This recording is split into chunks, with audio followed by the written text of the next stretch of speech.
We met at the coffee shop, the one run by the anarcho-communitarians with facial tattoos. It was a nexus for traveling kids. We ran into one, Luke, who had just arrived from Denver via freight train the week before. He was crashing at a nearby house occupied by a few people, including a young woman who tap danced and played the banjo. At the same time, she would tap dance while playing the banjo. She was working on a rendition of Stairway to Heaven. Somehow, we all decided we would climb the coal plant across the river.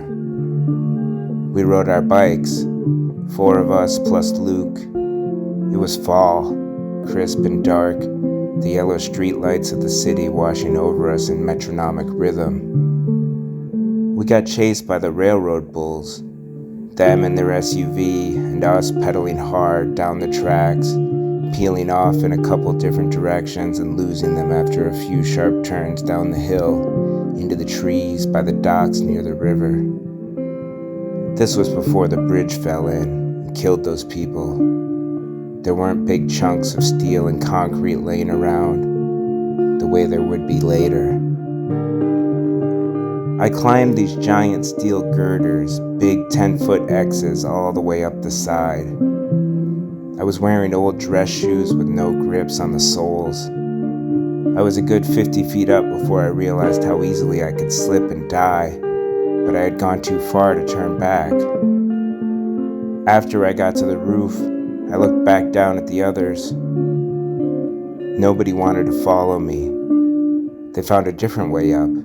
A much easier way, a much safer way. That was the first time Walter ever told me I did something he wouldn't have tried himself. I didn't know how to feel about that. The view from the roof was beautiful, a glowing skyline reflected across the rippling surface of the largest river in North America. I was a 19-year-old kid from the quiet, wide countryside. Everything seemed huge. Everything vibrated with ceaseless energy.